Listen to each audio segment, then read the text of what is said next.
I'm Saya Warlick, the CEO of Cooperative Business New Zealand, the peak body for co-ops, mutuals and member-owned businesses in New Zealand.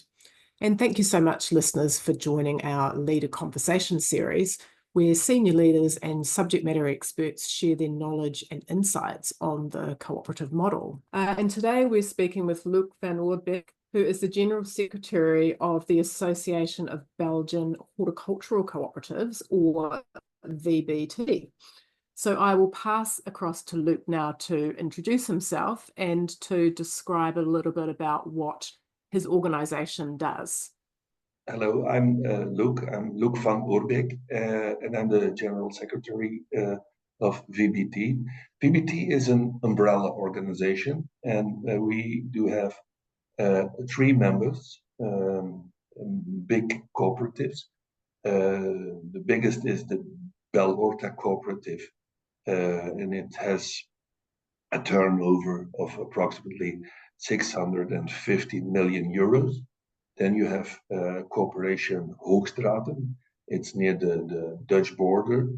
They are specialized in strawberries, tomatoes, and bell peppers, and they are doing approximately 350 million. And then you have the third one is the Corporation Reo, and they are doing approximately 250 million. So it's quite a big turnover. It's approximately 1.4 billion euro, and with that we are covering 85% of the Belgian fruit and vegetable production. So Belgium is a very small country, and we are covering approximately 80% of the fruit and vegetable growers from the fresh market. We are not in the processed business, in the frozen business and so on. That's the thing we don't do. We are in the fresh market, and we are representing 2,800 growers, from very small ones that are only producing sweet cherries with small quantities, to the very big companies with enormous greenhouses. What are we doing for those people? Our major role is lobbying. As you know, in Europe, the most important level of lobbying is European level. And in that way, I am the chairman of the European agricultural organization, Copa-Cogeca, the chairman of the Working Party Fruit and Veg. So that's my role, to represent my organization at the European level, to influence or to discuss the political issues. Second thing we do is gathering data.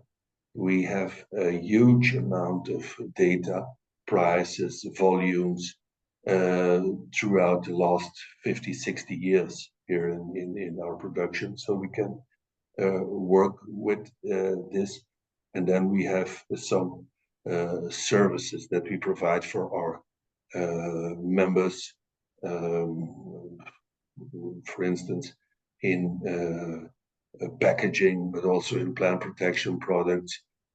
Try to do study work and try to convince the society that it's necessary to have that plant protection product. So it's also kind of making your voice heard in the societal discussion. So that's in a nutshell what we are doing here in Belgium. Fantastic. And so when you mentioned the combined turnover of your members being around just over like 1.3 billion, I think that's around 2.3 billion New Zealand dollars. So Yeah, incredibly sizable and meaningful member size that you Yes, have there for yes. sure. What you also have to know about our position is that we are extremely focused on export because Belgium is 11.7 million people, and we are situated in the most fertile part of Europe. So we are producing huge amounts of product. This means that 60, 65, 70% of our products, depending on what product, of course, is being exported mainly to neighboring countries, Germany, France, the Netherlands, but also UK, but also worldwide. We are exporting, for instance, rather big amount of pears to China. We are one of the biggest pear producers in Europe. Uh, Together with Netherlands, we are by far the biggest pear producer. So we are exporting pears to China, but also to Brazil, and we are trying to get in as much markets as we can. We have access to Canada, to Vietnam, to Thailand, and so on, so on, so on. So that's also what I meant by the third part of our job, service providing. So try to get in new markets, opening new markets. Those are the things we are doing here. Mm. And so with that in mind, what are some of the challenges that your members are facing around with that percentage of export, things like packaging and different sustainability requirements or different import restrictions for all of the Yes, countries that you're servicing? So can you describe what that's like? exactly. That's if we speak about export, those are huge challenges. And so, to give you an idea, we have a top product, and we are now working on the Japanese market. Now is a little bit ridiculous to say because we are trying for more than 12 years to open that market. So, and now we are that close, but that close is not, it's not open. So that's always very difficult. But it it's difficult, but it creates opportunities. So we have to work on it. We have to do it. Why we are so insisting on in this?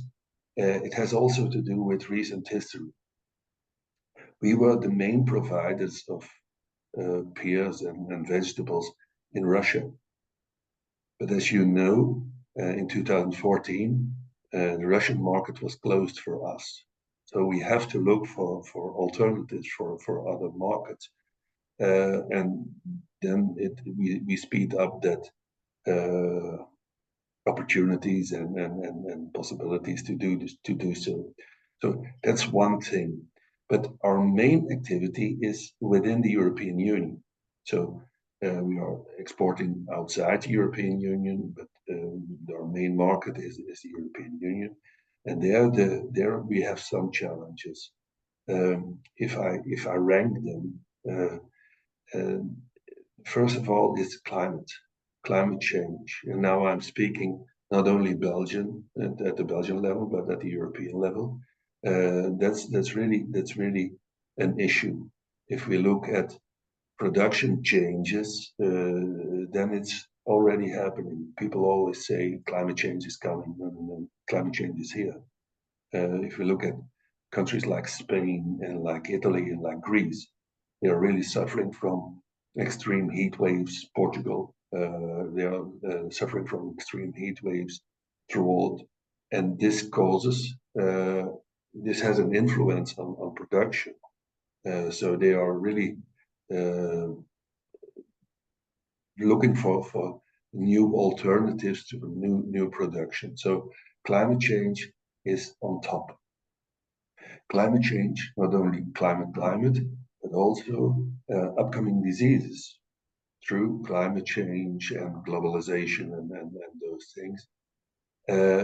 That's the bigger framework. So we have to work on it, and we have to be very, very vigilant and very careful about what we are doing. If you speak about fruit growing is a long-term production process. If you plant a tree today, it has to go for 14, 15, 20 years. So we have to look forward. Is it possible to grow that kind of fruit in that region? So that's a big concern. Another issue in climate is how we treat water. So in my region in Europe, we have enough water. We have 750 liters of water per square meter every year. So fair enough, no problem. But during the last decade, we saw that it comes very, very, very irregular. Sometimes it's a long dry period, and then at a certain moment, we got really flooding and too much water. So it's a challenge for us as corporations to store that water for some periods so that we can use it in dry periods. So that's really an issue, and certainly in the southern part because of the drought and the heat periods, but also in Northern Europe. If we look at what happened in France and Belgium and the Netherlands last year, and serious flooding. Valencia, there was that yes, the devastating floods and so on. Poland, Austria, it's throughout all Europe that it's threatening us. That's one thing. The second thing is consumption. Consumption of fruit and vegetable. It's very strange. Everyone is talking about we have to eat more fruit, we have to eat more vegetables. It's healthy, it's good for us, but we don't do it. That's a thing we see. We don't do it, and the point is it's decreasing. It's going down. The consumption of fruit and vegetables, and that's really a terrible thing because not only for us as producers, but also for the total healthcare. If we see that consumption of fruit and vegetables is improving health, the health of people, and you can predict that in 10, 15, 20 years, obesitas will be the major disease. So we have to do something, and therefore we are also very, very keen on promotion and really give incentives to people to eat more fruit, not only for our business, of course, it's good for the business, but it has to be a part of the public health policy in the future. So that's really a challenge for not only for us, but also for government, for policymakers, and so on. So we have to insist on that. The third main issue, and that's an agricultural issue, an agronomic issue. It's the public support for agronomics, and that support is going down. I want to will be some a little bit more precise. We all grew up with a farmer is somebody who takes care of his harvest. He is using pesticides, he is using plant protection products, he is using fertilizer, and then by doing that, he's getting a good harvest. Now the public opinion changed, and they are now really focusing on the environmental consequences of using fertilizer, using plant protection products. And it's out of balance at this moment because they are now focusing on using less pesticide, less fertilizer to create a lower impact on the environment. And I can understand that as an idea, but at a certain time, you have to admit that farmers, that fruit growers, vegetable growers, need a toolbox, and that toolbox is necessary to do your job, to create a harvest, to protect your harvest, and that's under huge discussion at this moment. We had the last period of the European Commission. We had the Green Deal, and we had the farm to fork discussion, in which they said the most harmful plant protection products have to go down with 50%. Yeah, you can tell this, but it's not realistic. It's not, you can't. And then now there's the balance came a little bit back again, but it's an ongoing discussion: what's allowed, what's not allowed. And if you combine this with my first issue, climate change, upcoming diseases, we need more and more plant protection products to improve our resilience. And that's a big discussion at the moment here, and we are trying to convince people that the Garden of Eden is closed. So you can't do anything and see your harvest growing. No, you need, just as we need medicine, we need plant protection products. That's really an issue here. So those are the three main issues. And then we have a lot of things about using plastic. It's from 2030 on, it will be forbidden to use plastic packaging for fruit and vegetable under 1.5 kilo. So those are the new things, but those are ongoing discussions. But if you see the three main points, as far as I'm concerned, is climate change, second, consumption, and third, plant protection products, fertilizer, agronomic business, and social, societal acceptance. That's the discussion. Mm. So thank you for that. So picking up on your first point and your third point, it seems like those combined with factors like energy consumption, for example, in refrigerated transport, or energy consumption for irrigation, or or for greenhouses, etc., combine together to create more tension in the pricing at the supermarket as well. So it sounds like you have increasing costs are coming in to comply, or just costs are going up, or you have a weather event that you need to respond to. Labor and costs, at the same fertilizer time, costs, there's plant protection. Downwards pressure in New Zealand anyway, downwards pressure on prices, and a lot of focus Yes, from the government on supermarket prices. Yes, that's completely right what you're saying, and that's also the thing we are seeing here in Belgium and in Europe. And on the one hand, the prices are completely going up, from fertilizer, you name it. In 2023, we had a raise of the salaries of the labor cost of 11% in Belgium. So Wow. that's quite something, you know. And on the other hand, our prices are fairly the same during the last decade, so per kilo. And on top of this, what we are seeing here in our country is that the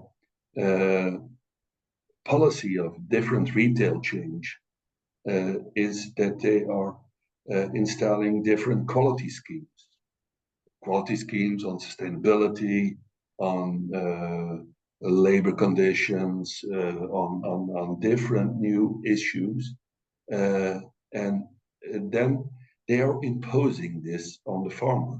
So you as a producer, you get your quality scheme, and you have to fill it in, you have to do the administration, and you have to prove that you are using the right products, that you are working on the right way, you name it.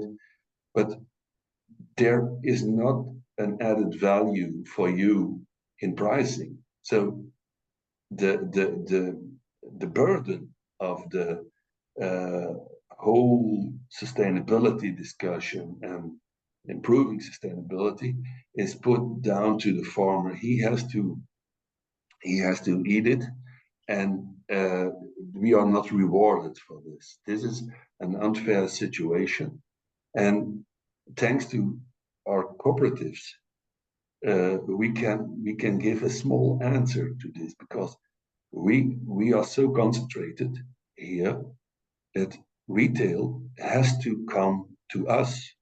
If they want tomatoes, then they have to buy here in our producers organizations, in our cooperatives.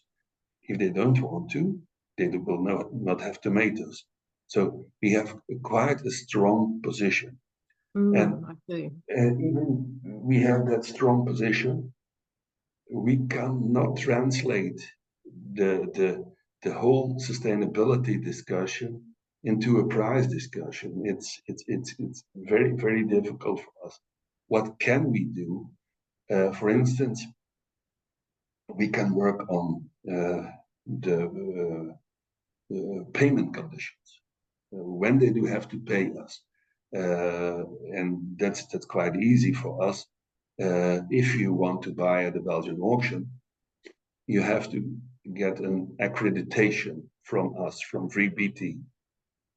And then we are going to impose you bank guarantees and all those things. And if you buy products, strawberries, tomatoes, whatever, it's a clock system. They are now buying and selling. And it's a very efficient system in the way that at the top period in summertime, we are selling approximately 1 million kilo of tomatoes in 10 minutes. So Wow. it goes extremely fast. At that moment, 1,200 lorries, big trucks, are leaving the producers' organizations every day. So they are transporting throughout Europe. But everyone who buys in the Belgian auction has to pay in 20 days. So if you don't do this, I cut you off. Then it's finished. Then you can't buy anything anymore. Right. So that's a thing that strengthens the position of the farmer. If you are an individual farmer and you want to sell to a big Edeka or a big Aldi, big European chain of shops, you don't have that position. We are very glad that you have the opportunity to deliver. We can say, if you don't play it by the rules, get out. We don't want you anymore. So that's a strong position, but it's really a daily struggle to keep that position, because what we are seeing throughout Europe is a huge concentration of retail. So if you look at the situation, we have nearly 10 buying centers that do fruit and vegetables, but we are with millions of producers throughout Europe of fruit and vegetables. So that concentration is really necessary if you want to have something to say in that whole chain. Well, that's a fascinating situation to be in. So with that in mind, I have a question for you around, with all the pressure that you've just described that's going straight onto the farmers and the growers, are you seeing that fewer people are coming through, maybe family members coming through or children coming through to take over the family farm or the family orchard when somebody retires? Like, is it seen to be more difficult? It's really a huge change in our society. We in Belgium only 1.2% of the active population, working population, is in farming. So we are getting more and more one big city. And it's good that you touch that issue, because generational renewal is really an issue. I give you some figures. Throughout Europe, 6% of the farmers is younger than 35. So Wow. that's really something. In Belgium, it's even worse. It's 4%. It's younger than 35. So there are not a lot of young people that are coming into the sector. A couple of years ago, we did a survey here, and we asked people from the average age of a farmer in Europe is 56. That's average. So that's really yes, it's really impressive. And then we did a study here in Belgium to ask people above 50, do you have somebody who will take over your farm as a young guy? And only 15% had somebody who would take over the farm. I have to be more precise. It depends on the size of your farm. If you have a very small one, nobody will take it over because it's not viable. If the turnover is bigger than 250,000 euros, it's approximately 20%. But that's also only 1 in 5. So we have to be very careful with young people and to get them in the business again. And what's necessary for this, that we are creating a viable living in farming. And therefore they need our biggest support, and he is really working on this to get the support. But for me, the most important point for to get young people into the business again is that we have to give them a certainty that they can develop. And during the last 2 decades, the rules were changing all the time. And if you create uncertainty, that's devastating for people to take decisions. Yes. There's also, people are now, it's something completely different, but people are now speaking a lot about President Trump and what's he doing. The most dangerous thing is the unpredictability of the situation. Nobody knows what will be the situation next week. Be my guest if you want to, for instance, do trade worldwide or do investments. And that's the unpredictability. It's one of the huge problems. If I look at generational renewal, if we could give people an answer and say, if you start, you can be sure that the framework will stay the same during your generation, and that's the thing we have to work on. Mm. It's really a challenge. Yeah. I mean, and that conversation happens a lot here in New Zealand as well, with farming and growing, certainly, and even into retail cooperatives, for example, where there might be a very successful store, hardware store, or grocery store, something like that, for example. Again, it's the intergenerational transfer is becoming less common.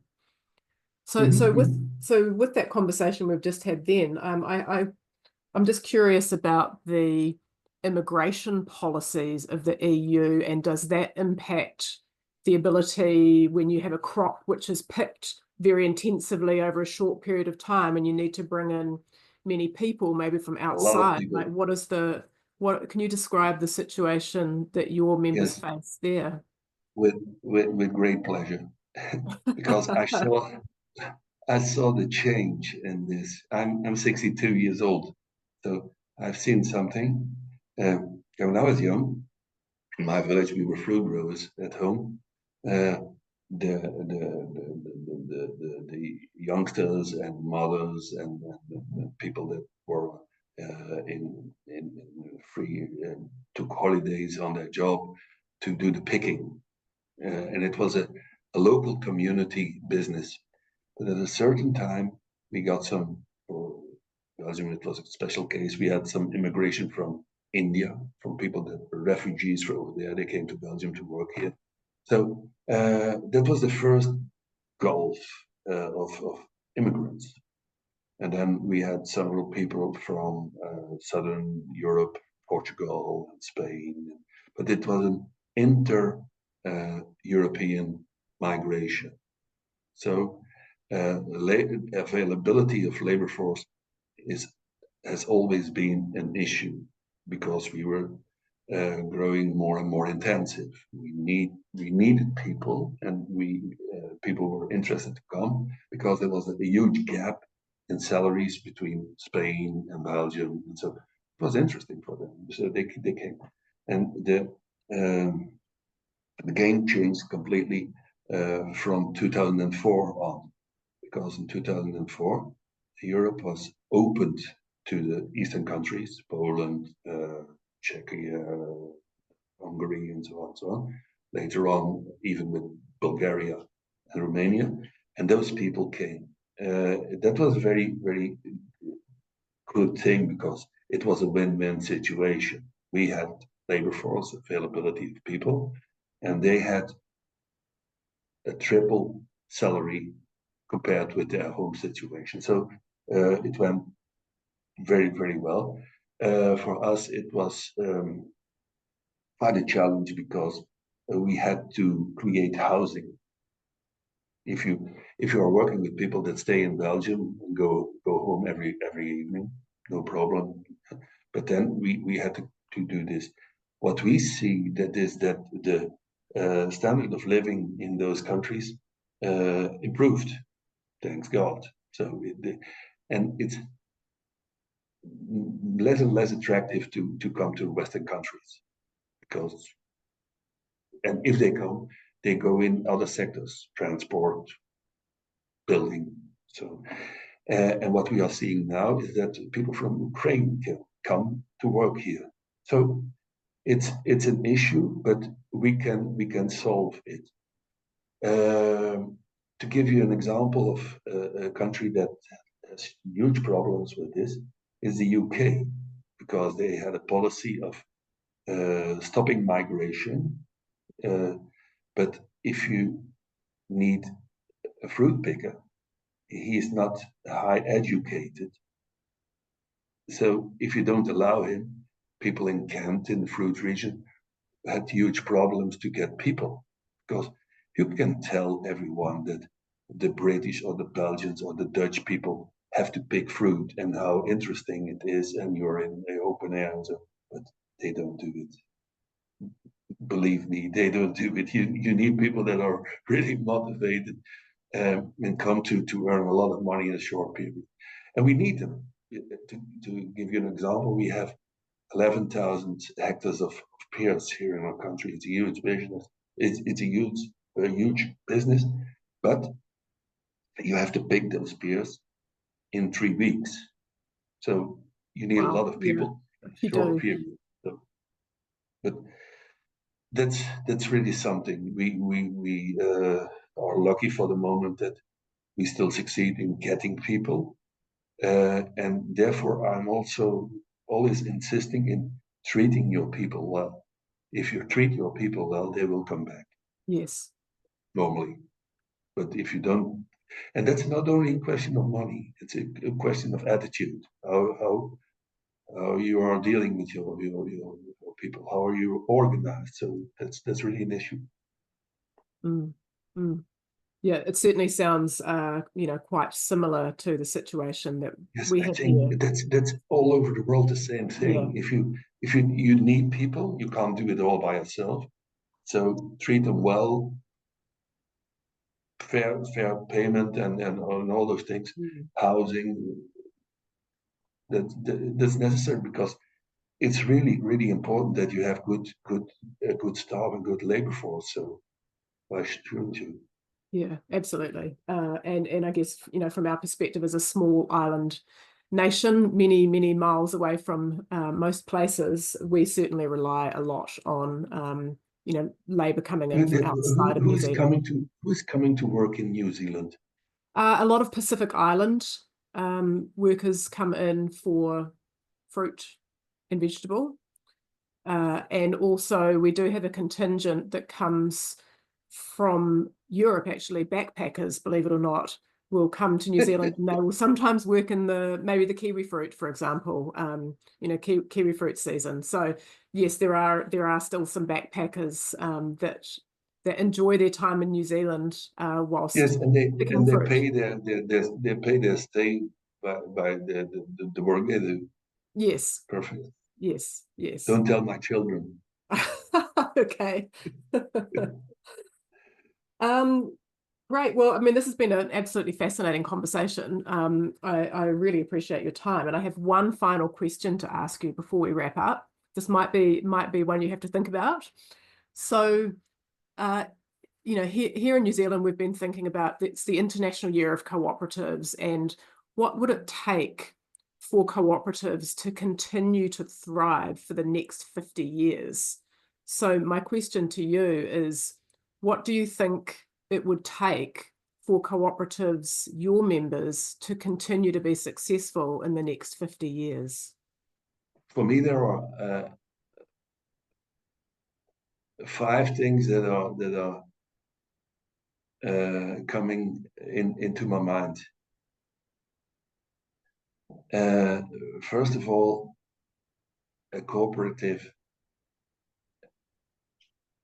will survive and will be relevant in the future because it takes care of their members. Yes. And that's the first one. The biggest guarantee to get a strong position in the food chain is a cooperative because you're working together. So taking care, that's the first one. Mm-hmm. Second one is having impact. A cooperative can have impact. I am member of 25 different policy bodies in Belgium and in Europe. Because if people talk to me, then they know we are talking to somebody who has an overview of the sector. It's not an individual. He's not speaking for himself. So taking care, having impact to improve the situation, generational renewal, the things we spoke about, labor force, and so on. Third thing is you are doing something together. That's really important. By doing things together, we can facilitate the life of the producer. He has to think about producing, growing tomatoes, cucumbers, you name it, and he don't has to take care of packaging and whatever. No, that are we doing for him. So we are doing things together. We are also investing together. So we are looking for new varieties. We are looking for research. We are paying approximately 4 million euros a year to do research together. So taking care, having impact, doing things together. The fourth thing is we are, and I'm not ashamed to tell you, we are strong organizations. And if you are strong, you can do something. You can build storage capacity. You can build grading facilities. Yes. The thing about a corporation is that it's not benefit driven. It's driven in the welfare and the well-being of the producers. So the money stays in the coop. So therefore we can do investments and we can we have a very strong backbone. And the last thing is, so four, taking care. The second is having impact, being strong, doing things together. And the last thing is giving guarantees. Mhm. If you are a member of a producers organization or a co-op, I'm sure that I get my money. So Yeah. it's a guarantee, but it's not only a guarantee for the producer that we are getting our money, but also for the buyer that the product is okay and that the product will be available and in high quality and available all the time, not one shop. So it gives the the whole business a kind of guarantee, a kind of smoothness. So if you work with co-ops, they guarantee me that I can sleep on both ears if I buy something at the Belgian producers organization, and they say there can always something be wrong, but then we restore it, and then you come back and say, oh, that's not the thing I bought. So those are the five things that are of paramount importance if you want to continue with the co-op. You have to work on all those five. So Mm. don't go into repeat them anymore, but those five are really the backbone of, as far as I see it. Well, thank you so much, Luke. That was an absolutely fascinating conversation. And I really appreciate you taking the time to share your expertise and talk to us a bit about VBT so that we can learn the similarities really between the Belgian and New Zealand horticultural sectors. So thank you once again, listeners, also for joining us on this episode of Co-op Leader Conversations.